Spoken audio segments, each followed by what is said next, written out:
This is the Louie Tee Network.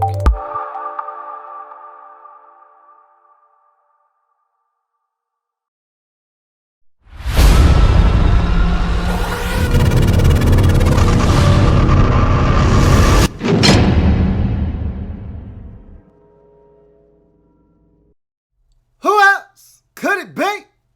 For me, your man, Louie Tee. Welcome to Lockdown Coverage week number 14 in the National Football League. San Diego Superchargers taking on the Carolina Panthers. Neither one of these teams will be playing bonus football this season, so it's all about pride, all about figuring out which one of these guys going to be around next year. And in one instance, don't think Ron Rivera is going anywhere. But for Mike McCoy, you might be coaching for your job, bruh. So a big game for the Chargers in the sense that they've underachieved this season. They should be better. They should be in the playoff race as we speak. Instead, they're playing essentially for pride now. And it's not going to bode well for Mike McCoy in his quest to keep his job at the end of the season. As for Ron Rivera, look, it's been a tough season for the Panthers. They've dealt with injuries. They've dealt with a few controversies, like last week with Cam Newton not wearing his tie and not playing on the first snap and it turning into an interception. They've dealt with a number of things, and then they've dealt with the Super Bowl hangover, just not being able to sustain the success from last year. Josh Norman no longer there, and that was a little bit of a controversy in itself. And Graham Gano, not as sharp as he was a season ago, early in the season, cost them some ball games. And so all of a sudden, you look up, you find yourself at 4-8, and the season is essentially done for you in December. So still trying to play competitive football, still trying to win, as Ron Rivera preached to his team this week. And so they came out inspired, and you saw it in the first half as they dominated the San Diego Chargers in the first half of this game. We'll break this down briefly, and then we'll move on. But before we do, if you haven't already done so, subscribe to the Louie Tee Network for more content in 26 and beyond. 2016, that is, and beyond. We're changing the game over here. That's what we're doing. That's the motivation here, is we try and change the game here on YouTube. And I need your help to do that. By simply hitting the subscribe button, you'll help me do that. And so I'm looking for you, if you haven't already done so, to hit that subscribe button on YouTube to subscribe to the Louie Tee Network. And I'm also on Twitter. @InTheLabRoom is the Twitter handle. Go ahead and follow me on Twitter. And I'm also on Facebook. In the Lab Room is the Facebook page. Go ahead and give me a like there. All my social media platforms up above in that center console, scrolling across the screen so you can't miss them. Go ahead and handle yours. Follow, like, and subscribe to the Louie Tee Network. Take care of that when you get a chance. That being said, let's break this game down quickly. We'll start with the Panthers. I thought they came out playing motivated football. A team that got destroyed last week on the road on national television for everybody to see, got their pants pulled down, pointed at and laughed at. They bounced back like a team that has pride should. And they came out, jumped all over the San Diego Chargers in this game. It was 23-0 at the halftime break. If not for some Panther mistakes, this thing probably isn't even close. They did allow the Chargers to somewhat make this a competitive football game in the second half. And if Cam doesn't throw an interception in the end zone, they probably run away with this football game. But that being said, they did what they needed to do. And the defense for probably the first, let's just say the entire game, okay? The defense for much of this game looked like the old Panthers defense of last year. They were flying around. They actually got pressure on the quarterback. The interior pressure was outstanding from the first possession of the game throughout. They were able to get after Phillip Rivers. They made him uncomfortable, forced the Chargers into 5 turnovers. Rivers himself accounting for all 5 of them, 3 interceptions, 2 fumbles. It was just a mess of a day for Phillip Rivers, and really, the last month or so has been a mess for Phillip Rivers as he's single-handedly thrown some games away with his play. And this is another disgusting performance by Rivers in terms of turnovers. And it's just him trying to do it by himself. We'll talk about that when we get there. Let's focus on the Panthers. This defense was ferocious. They got after Phillip Rivers. They forced the issue. They created turnovers. They were hitting. They were flying to the football, which is all hallmarks and trademarks of this Panthers defense when they're playing their brand of football, generating turnovers. That all comes a part of the package when these guys are playing the way that we're accustomed to seeing the Panthers play. Greg Olsen was outstanding, which he's one of Cam Newton's top targets. Funchess continues to make plays. Didn't hear a lot from Kelvin Benjamin in this game, but nonetheless, Philly Brown had a couple of catches. Ted Ginn continues to be a solid contributor to this football team. They ran the football a little bit with Jonathan Stewart, and they did what they needed to do. You'd like to see them convert more in the red zone. This is a team that last year, they were putting up 30s and 40s on everybody's skull, and they had to settle for 4 Graham Gano field goals in this game in some situations where you'd like to see them punch the football into the end zone. A lot of penalties, a lot of false start, pre-snap penalties, things that you can avoid. But when you're 4-8, now 5-8, these are the type of mistakes that you make routinely, which is part of the reason why you're sitting at 3 games under 500 at this point in the season. So with all the good that they did, there were still some things you'd like to see them clean up. But all in all, this was one of their better performances of the season against an offense that can score and a quarterback that is more than capable of lighting up the scoreboard. They went out and they dominated defensively, and I thought the offense didn't do what you would have liked to have seen them do, especially with some of that field position and those turnovers and the position that they were being put in because the defense was playing so well. You would love to see them convert those and turn it into touchdowns. This game should have been in the 40s. They should have scored high 30s, low 40s in this game, and this thing shouldn't have even been close. But because they had to settle for some field goals in the red zone, and Cam got away with a couple. I mean, he did throw an interception in the end zone.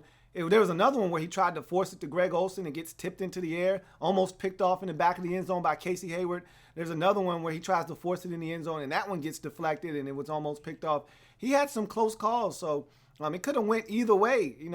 They could have got nothing instead of those field goals. So I guess you should be fortunate that you even got field goal attempts, because I think still Cam Newton, not being as smart with the football as he was a season ago, trying to force the issue, and that's how you get turnovers. Ask Phillip Rivers.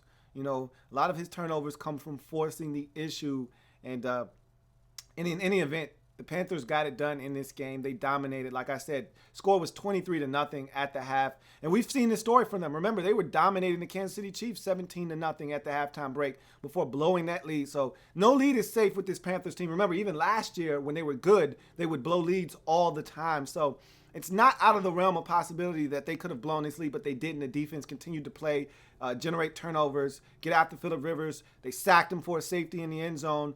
To put an exclamation point on this W, they got it done. 28-16 did the Carolina Panthers in this football game, and that's what you want to see from this team. You want to see them continue to fight so that they didn't quit on their head coach, Ron Rivera, and they haven't.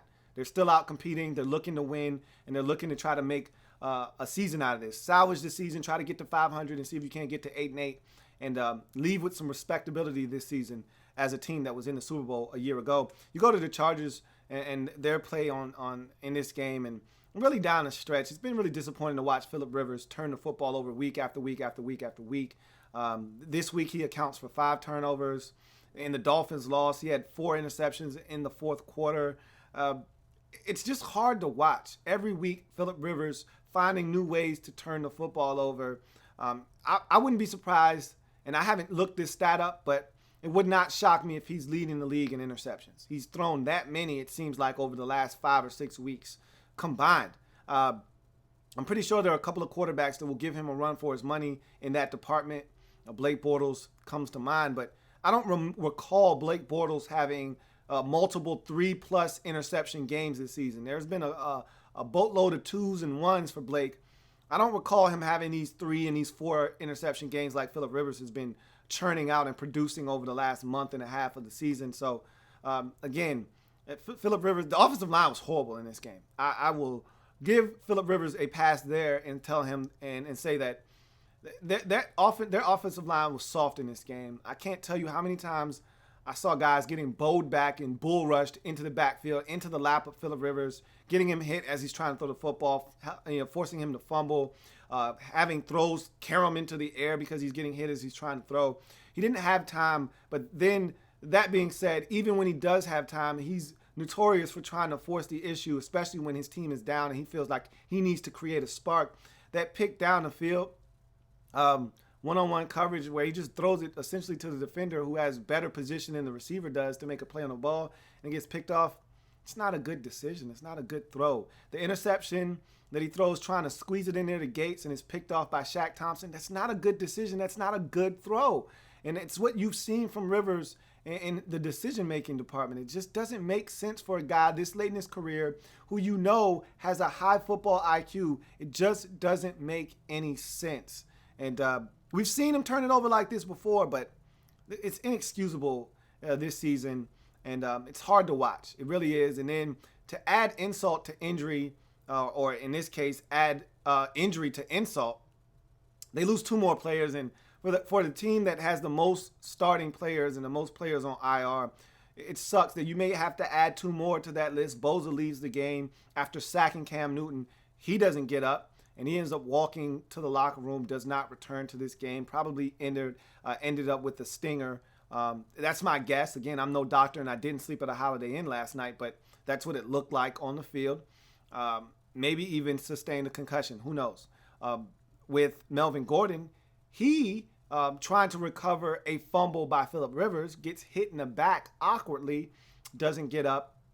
He leaves the game, doesn't come back. He may be done for the season, and he was one of the lone bright spots offensively, at least one of the guys consistently week in, week out you could rely on to produce for you. Now, he may be done for the season. We'll see. Only 3 games left. No need to rush these guys back if they're not fully healthy because you're not playing for anything. So it's getting tougher and tougher to watch Chargers football with all of the guys going down week after week. The guys that you do want to see, now they're getting injured as well, and Bosa and even Melvin Gordon the third. So with Phillip Rivers turning the football over the way that he is, and now some of the guys that you want to see not playing, it's becoming harder and harder to watch. And I think Mike McCoy is definitely on his final days as Chargers head coach. It's not looking good. They didn't come out ready to play in this game. They just didn't. Offensively, they were sluggish. Defensively, they came out. And even though they didn't give up touchdowns in some situations where the offense put them in some bad spots, they just didn't respond. And they did create some turnovers. I will say that. They did force a fumble. They did create an interception. They did force some issues there defensively, but they just weren't ready to play. You know, to be down 23-0 at the half, that to me reeks of a team that mentally has checked out. And that's all on the head coach. You had 2 teams that have been struggling that came to this game at 4-8. One team was listening to their head coach, and it seemed like the other team is tuning their head coach out. And you saw the results play themselves out on the field. So I don't really know what the future is and what the future holds for Mike McCoy. But I'm telling you right now, if there are more performances like this to finish up the season, I'll tell you this much, he will not be the Chargers head coach for very much longer. Let's get to some of your comments. Brian Emerson says, Rams fire head coach Jeff Fisher. I saw your tweet on Twitter, and so it doesn't shock me at all. It honestly does not, because after the extension, I had heard Adam Schefter say that the extension was nothing more than paper. It literally meant nothing. He could be fired next week. It's actually ironic that he said that, because here we are, 1 week removed from the extension, he's fired. So Schefter knew what he was talking about, and once he said that, I said, okay, it makes sense.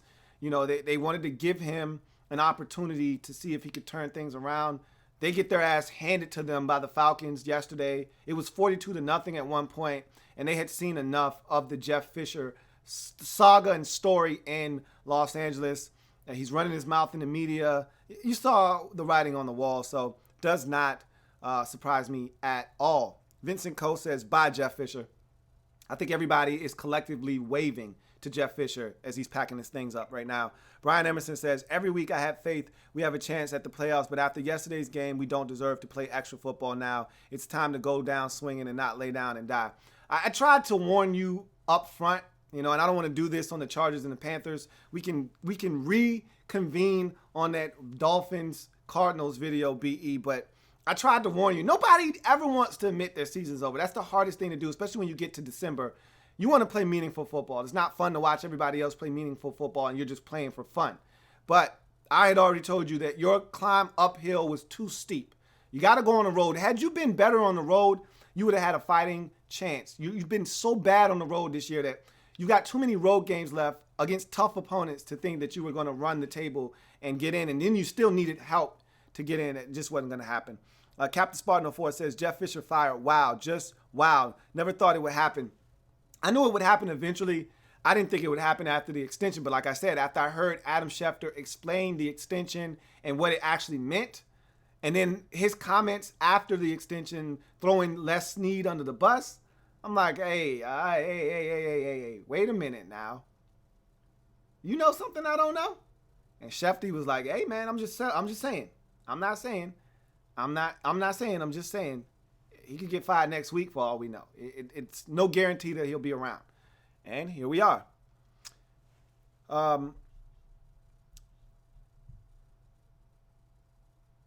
Okay, so someone just gave me some information. I appreciate that, Thad Campbell, telling me that Rivers does, in fact, lead the league in interceptions with 17, and Bortles is a close second with 15. It makes sense. Over the last 4 or 5 games, Rivers has been a turnover machine, especially in the interception department.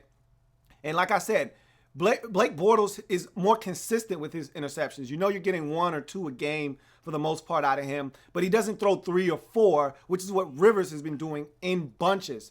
3 here, 4 here, another 3 here, 2 here. Rivers has been on a tear sharing the football of late, so it does not shock me that he's leading the league in INTs. Brian Emerson says, man, I did shitty this week with my picks. Best I can do if the Patriots win is 6-10. Yeah, it was a rough week. Rough week. Indeed, we'll talk about that, later on down the line in the week. Senday Co says, Kelvin Benjamin has been terrible lately. He's simply not an NFL number 1 wide receiver. Do you think it is possible for a receiver to switch to tight end? He has the size and the weight. That was my suggestion when he was drafted, was that he become a tight end.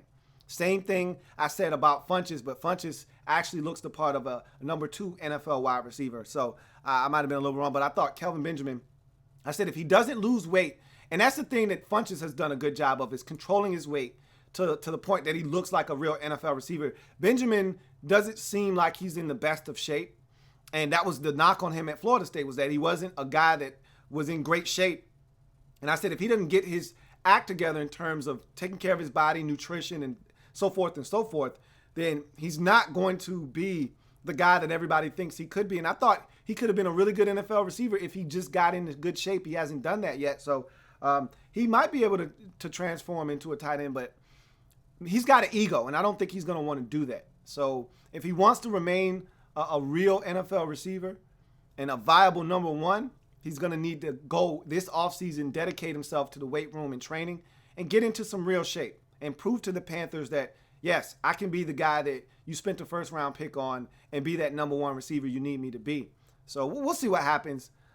It should be an interesting offseason for him, because now he's not dealing with the injury. Remember, last year, he was rehabbing and trying to get back.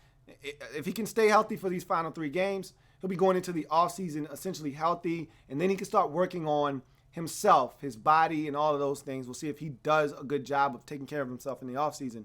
Senday Co says, hate to say it, Lou, but we about to drag your boys downstairs with us next week. Good luck on Monday night.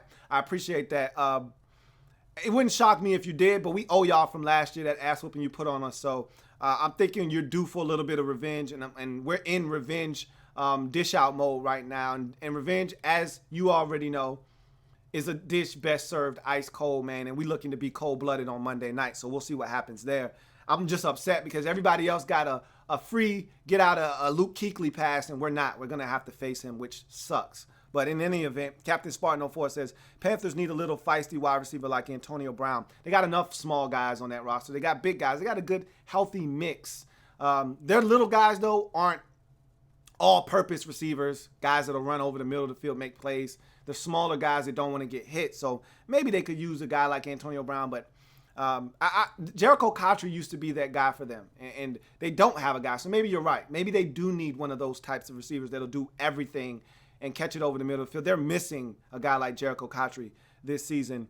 Brian Emerson says, I said Wednesday I didn't like this week with picks, and it proved to be a good week, or in terms of your assessment, you were right. It wasn't a good week for you with the picks. It was going to be a tough week, and I knew there was going to be some games in there. I'm just mad at myself, and I'll explain that later on in the week with my picks. But in any event, if you have a comment, use the hashtag LouieTeeLive if you want me to read your comment on the air. So with that being said, those are all the comments from this game. Panthers get it done. They jump out on top 23-0, end up holding on 28-16 over the Chargers, get to 5-8 on the season. Chargers drop to 4 drop to 5-8 on the season. So both teams leaving this game at 5-8. And it's one of those situations where you're playing for pride. You're playing potentially, in the Chargers case, for your coach's job. Are you going to come out and play with some heart, or are you going to allow this ship to totally sink and changes to be made in the offseason? We will see with both of these teams.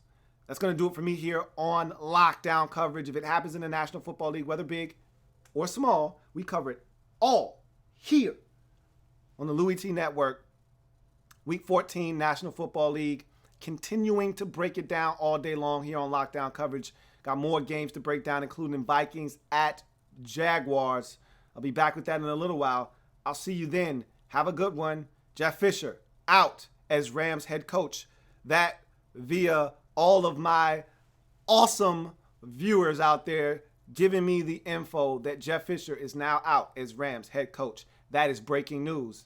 So I'll see you later. And I've still got a number of games to break down. So we'll be around. We'll talk. Have a good one. See you a little bit later on in the day.